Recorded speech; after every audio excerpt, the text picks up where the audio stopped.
last week they were completely rammed. They were filled up to the gunnels, they were queuing down the street. They said, you should have been here last week. I swear, you should have been here last week. Oh yeah, you should have been here last week.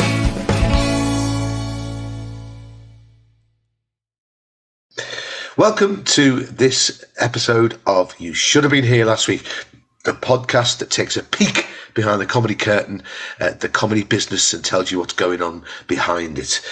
Presented by me, Steve Gribbin, and fellow comedian, Mr. Paul Ricketts. Hello. Yeah.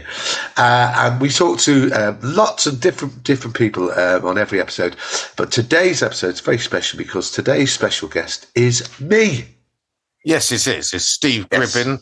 And basically, we're talking to Steve today, as we do in every podcast. But it's your 40-year anniversary in the comedy business.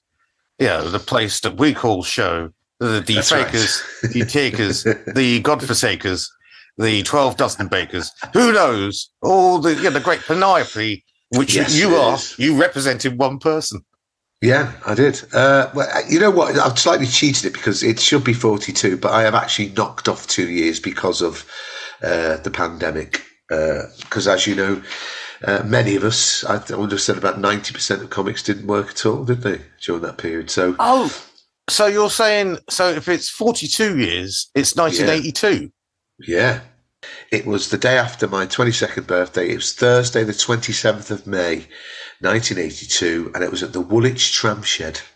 Oh, wow. Alas, it's open again, isn't it, as a comedy venue, but it was closed for many years because it was a Sainsbury's supermarket.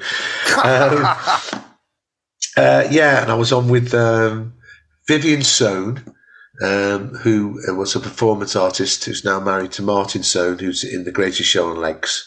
And she was dressed from head to toe in Archbishop regalia, and she was on roller skates and playing a saxophone. But she couldn't do the roller skating properly, so every time she came to introduce somebody, she goes, ladies and gentlemen,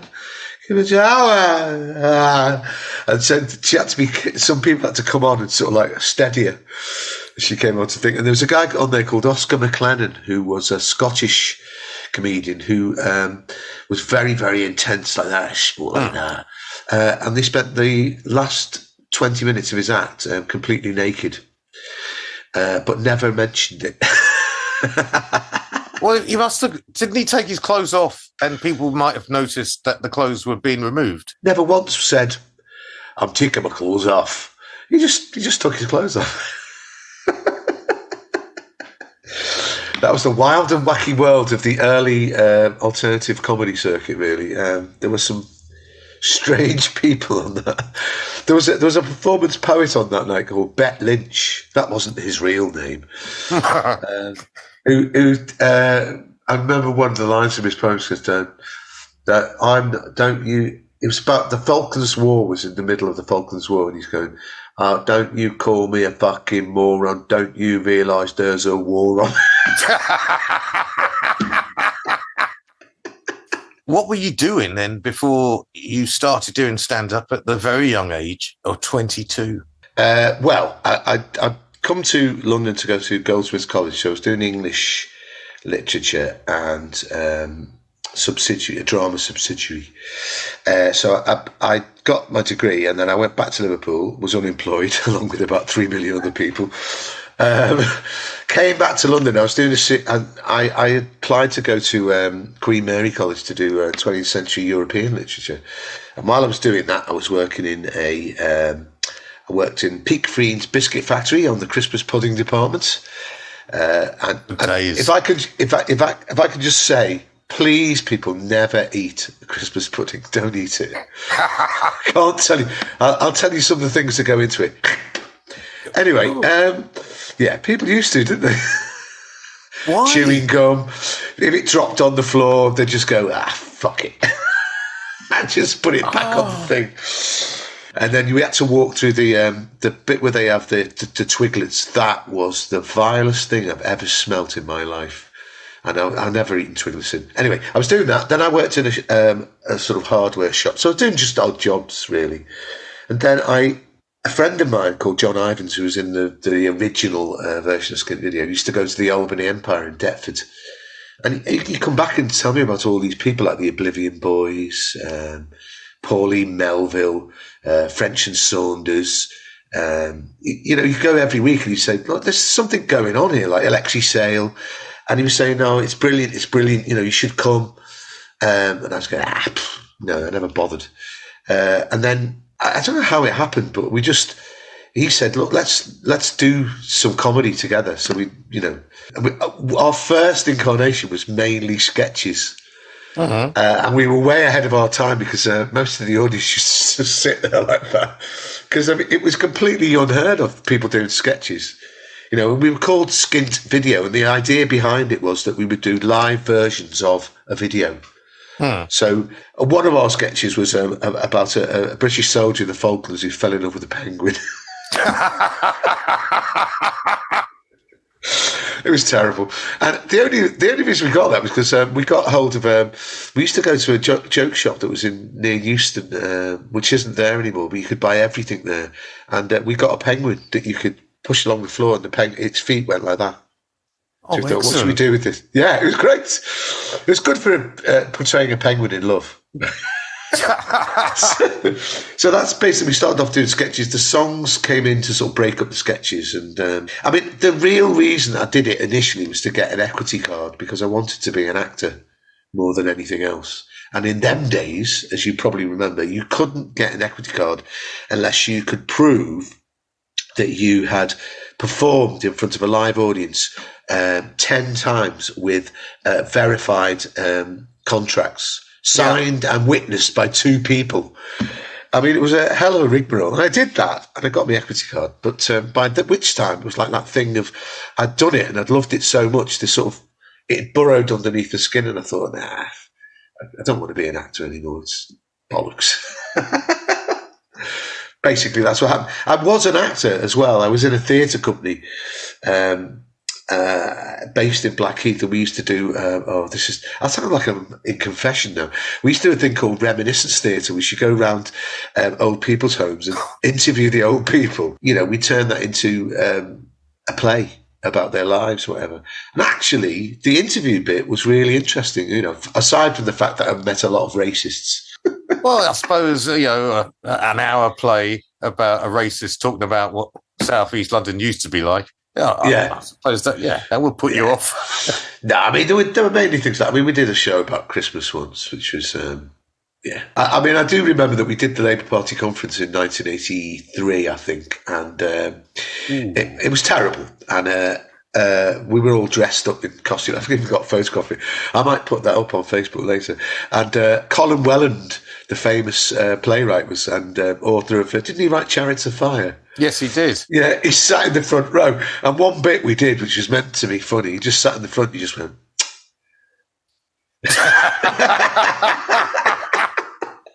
I mean, still to this day, I think that's probably the most devastating heckle I've ever had. What, Colin Welland shaking his head in disappointment? Well, yeah, and tutting very loudly. Yeah. I mean, that's second only to, because we were very active in the miners' strike, and we did a gig outside a power station in January 1984. Sorry, 85.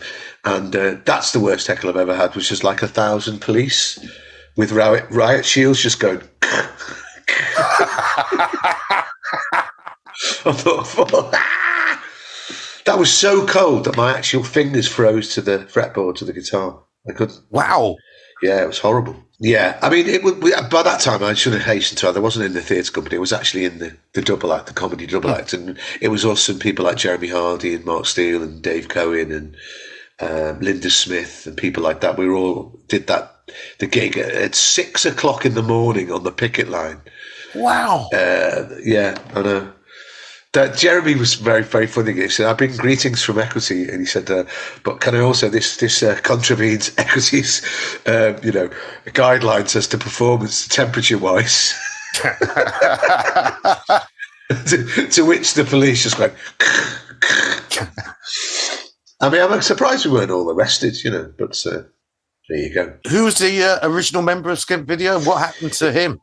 Well, John Ivans, he used to live in the same road as me when I was in Goldsmiths College. He always wanted to be an actor, and he got a job in ATC, Actors Theatre Company, which is quite a big touring theatre company in the days, and he left halfway through. And then the other guy joined. John Ivans went on to be the head of Maudsley Hospital. What a clinical weird director. I know. Career switch that is. Well, I don't know, you know, because I always think that, you know, especially nowadays with lots of people who've got mental health problems, I think it was probably stood him in good stead, didn't it? He actually was involved in the treatment of Paul Merton. Really? I didn't know Paul Merton received treatment. What for? He had a bit of a mental health problem, yeah. I never knew. But luckily, another comic sorted him out. Yeah. Sat there and listened to him. Yeah, and then said, "Can you just shorten this and get to the punchline quicker?" Give me a red light. So that's what he sort of pissed off in '83, and then Brian Mulligan joined, and then we were signed. We had a terrible management deal with Feedback Unlimited, they were called, and we actually had to buy ourselves out of that, and then we signed to Off the Curb Limited in '83, and. Feedback, what a terrible name for any agency. That you just sat there for hour after hour, go, well, what you really need to do is this. You want to make it. Yeah, but also, Feedback Unlimited is just like... So we signed with Off the Curb and with the legend that is Addison Creswell, and had a period of relative, you know, pretty successful, about 5 or 6 years, where we did like 50-day tours of the UK, and lots of universities, theatres, small theatres, and bit of telly, as they say. Because I remember seeing you on telly. When we have people who talk, guests on the show who talk about that period of time, it seems like the gatekeepers that would move acts onto TV and bigger, greater exposure were more mental than the acts that they were representing. I can't say, I mean, they're still active, so I can't say. But one particular television producer had it in for us, and he wrote a letter, which I've actually got. It might come out in my book, actually, Sod It, which I'll plug my book there. But I am actually writing my autobiography entitled Jimmy Tarbuck Stole My Sandwiches. And that letter's going to be in there. And which he wrote, he said, I will never put The Greatest Show on Legs, Skint Video. And he mentioned 2 or 3 other people. They said they will never get on television while I am head of blah, blah. So he hated us. I mean, ironic that all the acts that he picked up were working class, really. Funny that.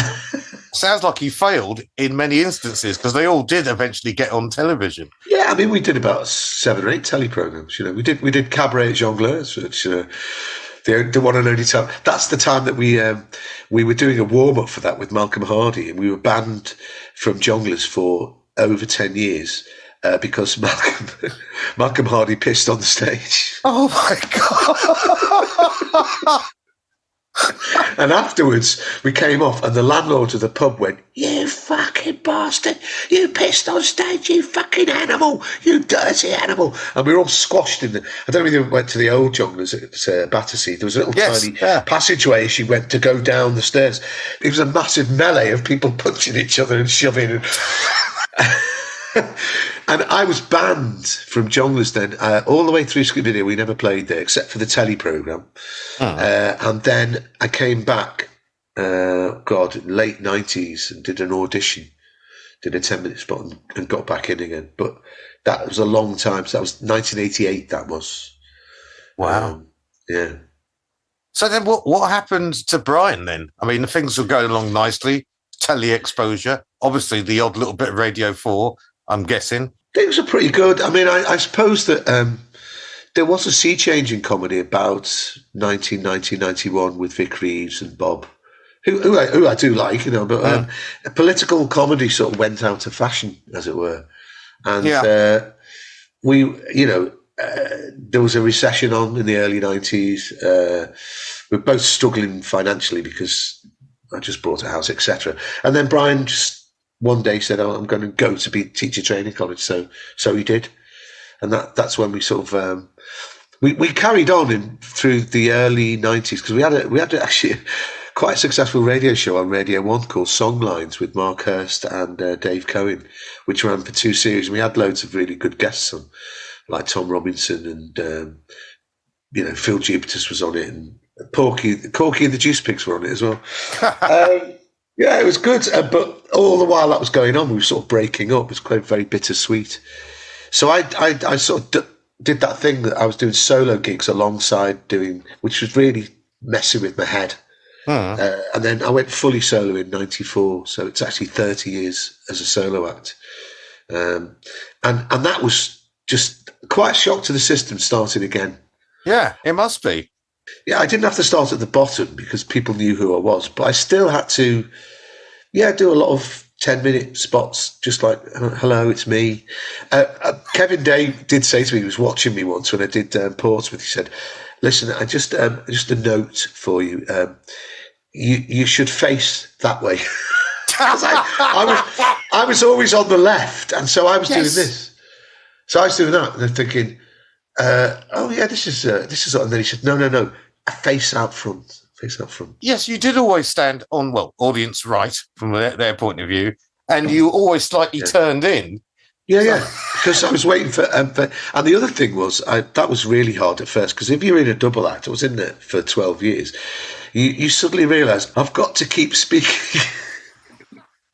There's no bits because Brian used to go on these sort of little rants, and I just go around the back of the amp and just go, be having a sneaky drink or, and then I thought, I can't do that now. It's just tiny little things that take a bit of getting used to, and I re-signed to Off the Curb as well, and then had a bit more telly and stuff like that. How long did it take you to feel fully comfortable being a solo act? I think it was about 3 or 4 years, really. But I say 3. And I went to Edinburgh in 95, and I think that was a mistake because I'd only been solo a year, and the show was all over the place. It was a bit of a mess. And I should have waited. I went in 97 and had a much better time. Probably the best show that I've done there, which is a show called I'm Turning Into My Dad, which is very successful and got really good reviews. By which time I'd been going, 4 years, and I knew what I was doing then. Yeah. Yeah. So about 4 years. When you first went solo, was it mainly stand-up, or was it still immediately stand-up and songs? It was always a mixture of both. A big help for me because I was always a member of the show that was on at the Comedy Store every Tuesday night called The Cutting Edge Show. So I joined in about 92, and that really helped me to write material. It was a real spur to write stuff because people used to turn up, like people like Mark Thomas and Kevin Day, and if you turned up and you said, "Oh, I haven't written anything this week," you get that look, so you think, "Oh shit!" So it really thought that was the sort of making of me, really, because I thought I've got to come in with new things every single week. I mean, it was very, very supportive, but very competitive as well at the same time. Yes, it must have been. Sometimes there used to be spats between people saying, "Well, I thought of that," and then people go, "Well, I actually thought of the premise, and you wouldn't have got to the punchline if I hadn't." So there was a bit of. So there were a few shared jokes from that. Well, I'm going to do it. Actually, I did write an Oasis parody, and for years, somebody else who was a member of that team was going out in his own set doing it. Oh my God! Because he contributed to it, but I said, well, actually, it was my idea, and I didn't care. Was this when you started your writing routine? Because lots of people. They'll say, "Well, Steve, he's amazing, constantly coming up with new material. How does he do it?" And you have a sort of pretty disciplined routine about writing. I make a note of all the week's news. I actually sit down there and I write it all down, and then if anything jumps out at me, I'll write an idea for that. And while you're doing that, other ideas will occur to you, you know. In fact, and then what I do is I've got a subject, say Elon Musk goes to space. So on the left-hand side, I write down Elon Musk, and on the other side, I'll write down space. And then I'll write things about Elon Musk, and then things to do with space travel, etc., and see if there's any crossover. You can get a joke. I mean, it's really funny because I've been doing that for years, but Sarah Millican told me that's exactly what she does. So if she's got something about shops and something about, you know, ferrets, she has a column, and then and it's quite an interesting way of doing it. And it does happen that while you're doing that, you'll say, oh yeah, something else will occur. So I try and do it every day, really, if I can. But obviously, other things get in the way, don't they? Yeah, I mean, but I always remember you saying that you listen to the Today Show on Radio 4 every morning, and just to keep up to date with the news. Yeah. And that's, I would assume, was part of your routine. So you go, okay, so that's an interesting subject. I might do something like that. I mean, nowadays it's changed. I mean, I do a lot, obviously most of it online. I'll go to the major stories, and if it's on my phone, comes up as a thing, I'll look at that. And, you know, just what really tickles me, or if I think I can make something funny out of it, you know. I mean, that's at the back of my mind. I'm still consider myself to be a political comedian, but I'll never do that thing of just going, it's got to be funny first for me. Yeah. You know, I don't want to be. Actually, people get the wrong idea about the early alternative circuit. It was mainly people. There was a few people doing that, but a lot of it was like really sort of weird, eclectic sort of like misfits and people that couldn't do anything else. You know, you had loads of weird people. There was very few people that were, you know, everything was about Thatcher. Yeah, people say that because Ben Elton used to go Thatcher. Yeah, but he was one of the few. I mean, Alexei Sale was not like that at all. Alexei Sale was actually quite surreal, you know, and very. Obviously he used to go, I'm a Marxist-Leninist and all the rest of it. But, I mean, he's the reason I got into comedy. As I saw him at the Albany Empire in Deptford. We supported him, and he just blew me away. There's one particular moment where somebody heckled him, went, fuck off, your shit. And he actually climbed up the thing. It was quite high up. Like, it was like 10 foot off the ground, and they were sat in a box, and he climbed up like that, and the crowd are going mad, and he just went like this, screamed, he went, I'm sorry, mate, what was that? And the guy just sort of shit himself, went, oh, fuck it. It's one of the best things I've ever seen. It's fantastic. Are you a news obsessive? Has the job made you a news obsessive, or would you been this without doing comedy? That's actually a really good question. I probably was, but it's intensified it, you know. But in a way, I think a lot of topical comedians will tell you this. There's a good side and a bad side. The good side is that, you know, obviously you're paying attention to stuff that's happening. But the bad side is that sometimes you think, how can I make a joke out of this? And it's kind of, you know, some things, I don't know. I think I'm one of the people that thinks you can make a joke out of anything, virtually anything. But then sometimes it's really hard, isn't it? Particularly what's going on in the world at the moment. And, you know, I know a lot of people on social media, so no, I'm deliberately not following the news because it's so depressing. I don't know. It's made me a news obsessive, but sometimes even I just I think I'm going to have a day off today. I can't, you know, it's grim, really grim. Oh, so let's switch subjects. So another grim subject, death, in terms of worst gigs. Oh, this sounds like a name drop, but Ben Elton once said to me that any comic that said that they've never died is a fucking liar. Yeah. You know, I mean, there's no comic in the world that hasn't had spectacular deaths. You know, I mean, I've had every single one. Like we talked about the 3 levels: talking, silence, and violence. I've had all of them.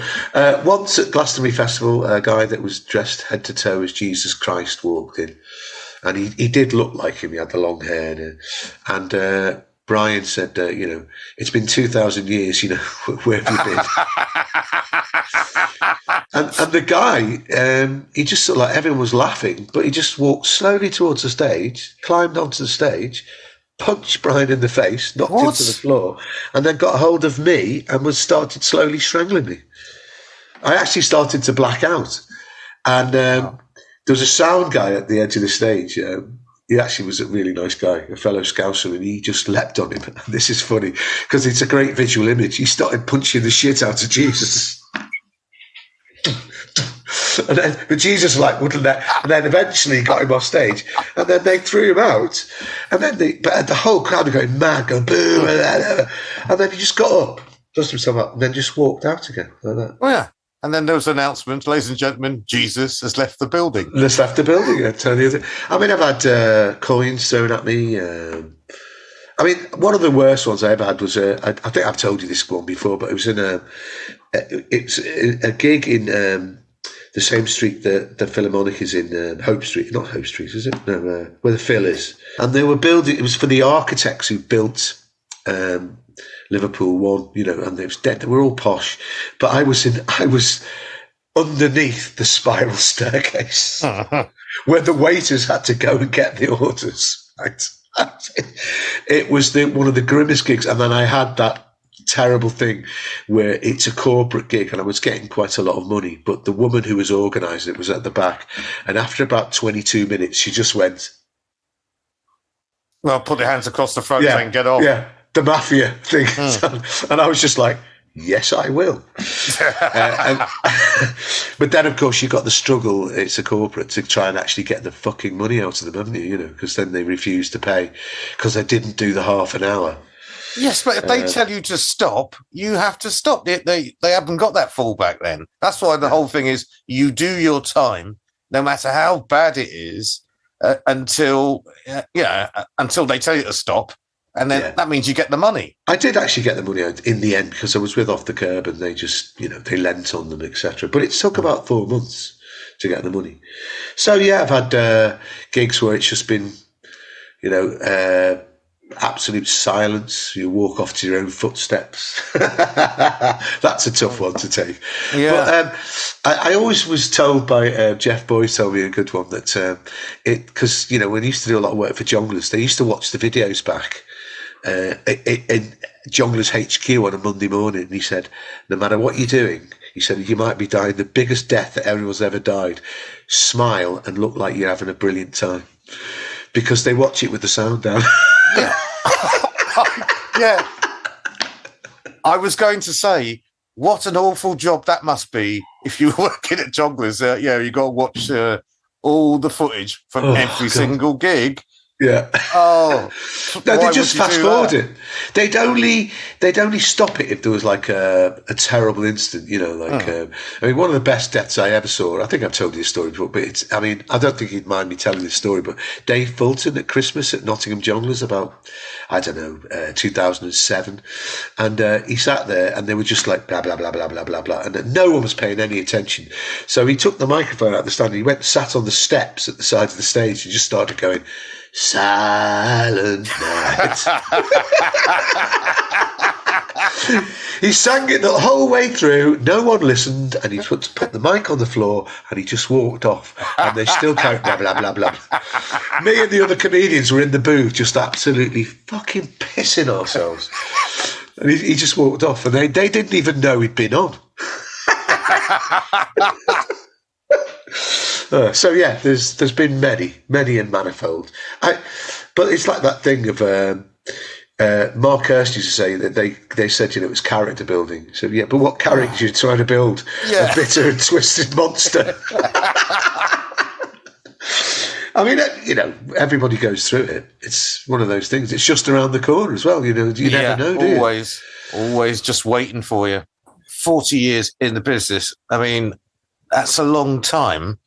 Yeah. And especially when you think there's comedians that you bump into who say to you in car journeys, well, if I've not made it and been on TV and got my own show, and then gone onto a chat show within 5 years, then I'm just not going to do this. I'll go back to just my daddy's business and working in media. So I don't really need to do this. And sometimes they actually do that. They don't make it after 5 years. You never see them again. So how could you stick it for that long? Yeah, that's an interesting question. I often ask myself that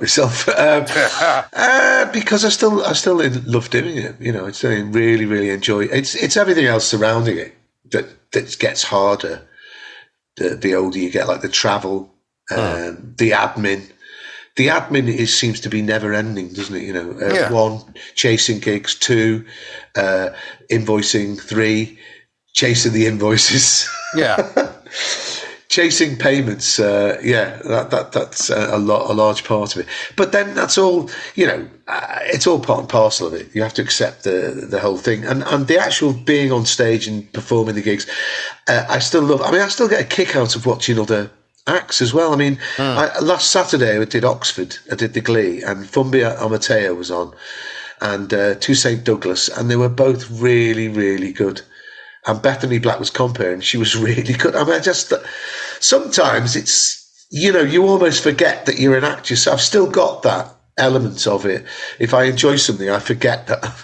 I just get lost in enjoying it. Yes, so that basically answers your question. I'm still getting a really massive kick out of doing it, you know. Yeah, but what's the kick? There's no, you know, thinking of something at 4 o'clock in the afternoon and getting, I mean, that's still a brilliant, I think, you know, thinking of an idea. I mean, that goes back to when I was an actor in a theatre company. I was you'll appreciate this. I used to be the equity rep. And I used to be the one saying, you know, and it was run by a woman called Pam Schweitzer. And she had she owned the theatre company. She was always going, right, okay, we haven't got this scene right now. Let's go on till 10 o'clock tonight. And I'd be going, no. If we're going on till 10 tonight, we want some more money, you know. And I always found with that as well, I hated being given director's notes. I hated that. I hated it, you know. So, and so nobody's giving you director's notes. If you're a comedian, you can go, and, you know, you have to take responsibility. So you have an idea at 4 o'clock, you think, oh, that'd be funny, you know. Something to do with a moose. And then you go on and you say it, and then it works. It's an amazing feeling. But conversely, of course, it just goes, it's your fault, isn't it? So it's incredibly liberating, that, I think. You know, you're in charge of your own destiny, aren't you? It's all down to you. It's quite freeing and self-indulgent as well. It's down to you. You've got to take responsibility for it. And I have freely admit that I've thought what I thought was a good idea. As soon as it left my mouth on stage, I thought, what the fuck were you thinking? Yeah. The first time I ever went on stage was at in Lytham St Anne's in 1974, I think it was. I was only about 13, and I entered a talent competition, and I got beat, by the way, by a man playing the spoons. That shows you the 70s, doesn't it? But I do remember that feeling of, oh God, everyone's looking at me, and I was terrified because I suddenly, and the lights, and your mouth goes dry. And, you know, obviously you become habituated to that if you do it a lot. But people don't, I mean, actors always talk, you've probably had the same conversation, saying, I couldn't do what you do. It's too terrifying because they can't stand the fact that there's no fourth wall, and that people can give you immediate feedback. So, you know, you know as soon as you've done something, if it's going to be serviceable. And although I will put a caveat in that, there sometimes you've got, and I don't know why this is, it's one of those unfathomable things. You'll do something once and it goes like a bomb. It's like bing, and you think, oh, this is it. Next gig, same thing. Yeah. And there's no bloody rhyme nor reason. I don't know what the reason is. I don't know. And then sometimes you persist in doing it, don't you? Yes, it's the one-hit wonder syndrome. Is that some jokes are like, I'm trying to think of one-hit wonder. Shut up in your face. It's just, it's only going to work that one time. Yeah, exactly. Eventually, after about 10 gigs, it's like you have to take the joke round the back and say, get into the black bin bag. And drop. I'm going to drop you in the canal. Bye. I love you. And then you just. I don't know what it is. I mean, sometimes. I mean, for me especially as well. I mean, not just the song thing, but the topicality of something. The context of things is constantly changing. Yeah. So, you know, if I were to do a joke now about Joe Biden being a doddery, you know, having Alzheimer's, etc. Not that I wouldn't have dealt with it quite that, but I couldn't do it now because it's got no resonance now. It's gone. The white hot moment when you could have done that has passed, you know, and that happens to me all the time. We're just thinking, well, can I still do? Nah, not really, you know. Well, I mean, it's a good job because I'd still be going on going, hey, what about Thatcher? What about John Selwyn Gummer, eh? Who remembers John Selwyn Gummer? I mean, obviously I do, but not with any pleasure. No. Well, neither does his daughter that he fed the burger to. Didn't he? Oh feed my God! Yes, of course. To prove there was no such thing as mad cow disease. Yeah. Thank you, Daddy. So, I mean, the music, you formed a band, you've released albums. Yeah, still doing it. I'm still doing that, yeah. That's another side of it, you know, because I was in bands all the time. When I was from about the age of 14 in Liverpool, I was in several bands. I was in a really dour sort of indie band called Terminal Beach. we did sound a bit like The Cure. Yeah, I mean, I love music, obviously, and that's a big element of it. There's not many musical acts on the circuit, really. There's only about 10. Yeah, so music's a large part of what I do, really, yeah. So what would you have liked to have done? I mean, obviously you've done the music. You've even done a bit of acting. And you've done the comedy. But what if none of these things had reached any fruition at all? What's your other career? Would it have been talking about modern European literature, teaching it? Yeah, this is terrible, but I was a very precocious kid. And people used to say to me when I was about 9 or 10, what would you like to be when you grow up? And I used to say I'd like to be an author. And I think I would like to have been a novelist, really. I still might do. I mean, it's taken me long enough to write this. I've been writing the autobiography now for about 3 years, but I keep adding to it, and then thinking, nah, this is no good, and then scrapping it, and then starting again. And normally we ask about changes in the business. What have you noticed after all this time? Yeah, well, the standard, I think, you know, we had Mark Thomas on saying this, the standard is so much higher now. You know, people are starting from a much higher base. The level of professionalism, etc., etc. Also, I mean, so when I started off, obviously there was lots of weird and wonderful and wacky sort of people, and there's still a place for that, but not in the mainstream. So the mainstream has taken over from, you know, the old light entertainment, and that's less risk averse, as it were. It's quite in quite a healthy position, the live comedy circuit. There seems to be more gigs than ever springing up. And, you know, there's still some people doing really, really funny stuff. But I don't know. I know I'm not going to go into that. It were much better an hour, lad. It were all observational comedy around here. Because I've got this thing that I don't, you know, when people go, oh, I only like X type of comedy, me. I hate everything else. I think, oh, that's fucking stupid, isn't it? It's like saying, I only like heavy metal and everything else is shit, which people do. We do know people who say that. I mean, I'm with you on that anyone in all the various styles, the people who do it very well, you know, transcend that, and you just go, yeah, that's wonderful, that's funny. Why can't you be allowed to like Harry Hill and Mark Thomas at the same time, who are completely, vastly polar opposites?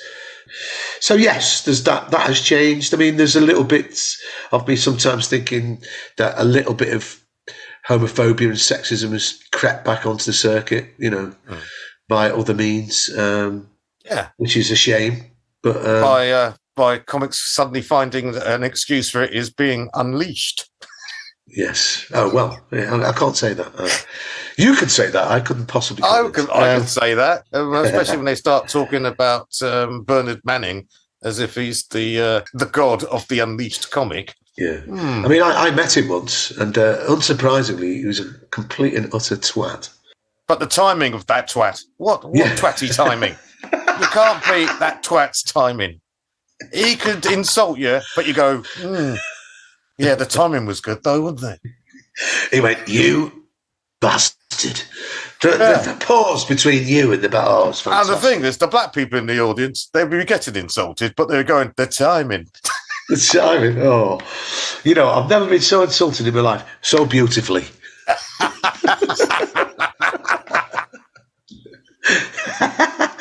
Oh, God. Yeah, so that was a very long-winded answer to the question, but... any advice to any younger comics? They don't even have to be younger. New comics, how they can last so long? Develop a thick skin, I think. Don't take it personally. And we talked about this the other day. I mean, that because... as a comic, it's you on stage and you feel like you're invested, even though it's an act. We're all performing an act. You know, we're not being completely ourselves when we go on stage. It's a version of ourselves, but you can take it personally if the audience don't like you or it doesn't go wrong, and then beat yourself up. I mean, even Adam Bloom said, just get back on. If you have a bad gig, get back on the horse, do another one, and gig as much to very young and new comics. I say, just do as many gigs as you can, as you possibly can, and don't take it personally. Don't, it's not a judgment on you. It is. It is a judgment on you. Well, I know, but what you've got to learn to say, fuck it. You can't, because that actually does happen. You and I both know examples of people that it's got to them, and they've just sort of went, oh, that's it, fuck it. And then you just don't see them anymore. It does happen. People get burnt out and decide to give up for no reason. Well, I wish it would happen more. I bet the younger comics do as well. Well, yeah. I agree. More burnout, more people getting out the industry, more gigs for the rest of us. Yeah, I'm not going anywhere. So 40 years. Here's to another 40. There's going to be a celebration. Do you want to talk about it? There is, yeah. At Hot Water Comedy Club in Liverpool, there's a show called Steve Gribbin, 40 Years in the Saddle. And it's a gala evening in aid of Asthma and Lung UK, which is a charity very dear to my heart because my dad died of it. And it's got a great bill. Gary Delaney, Tez Ilias, Justin Morehouse, Mick Ferry, Phil Chapman, Nina Gilligan, Daliso Chiponda, me and Katie Tracy. That's 9 comics, and the tickets are only £10. And all the proceeds go to Asthma and Lung UK. And that is on Monday, the 21st of October, and it's an early start, 7:30 start. Yeah, and is there another one? Part 2, yes. That is on Wednesday, the 11th of December at the Comedy Store in London, which features Harry Hill, Jack D, Angela Barnes, Carrie Godliman, Ria Lena, Nina Benjamin, Chris McCausland, and me. That's a hell of a bill. And that's in aid of the Alzheimer's Society. And that's selling extremely well at the moment. So get your tickets now. Yeah, I mean... in fact, I need to get a ticket because it's for a charity. Obviously, I'm going to be buying a ticket because not even me can get a free ticket. I'm sorry about that. Even Sharon's buying a ticket. That's my wife. She's buying a ticket as well. Is she? Yeah. Oh. I'm hard. She would have insisted, though. She would have insisted. She would, yeah. So they've been plugged. We have one other thing to plug. Before we finish this particular special episode, we've been nominated for an award, haven't we? Nominated for Independent Podcast Awards for Best Theme Tune, which obviously I'm biased, but you wrote it, yeah. Well, you wrote it, and you wrote the words and the lyrics and the tune. Yeah, sung the theme tune, wrote the theme tune. And it's catchy as fuck. I think it's brilliant. Yes, it is. Lots of people have... Jeff Innocent said he loves it. Yeah, he loves that tune. I like the fact that people compare it to Chaz and Dave Only Fools and Horses, One Foot in the Grave. One Foot in the Grave. I think it's very One Foot in the Grave, isn't it? Yeah, it's a pastiche, I have to say. It's a derivative song. Yeah. Yeah, but it does the job, doesn't it? Yeah, but I've heard the other one in the competition, and theirs is derivative as well. And I still think mine's better. Yeah. Well, the proof will be next Wednesday, the 23rd of October, when we're going to a big do, aren't we? Yes. So you will find out, listener and viewer, if we've won. Might not be on the next episode, but in a future episode, you will find out if we've won. We should record the next episode on the night of the party, at the party, when we're really pissed. If we've won. Like, we're just like, big bottle of champagne just going, ah!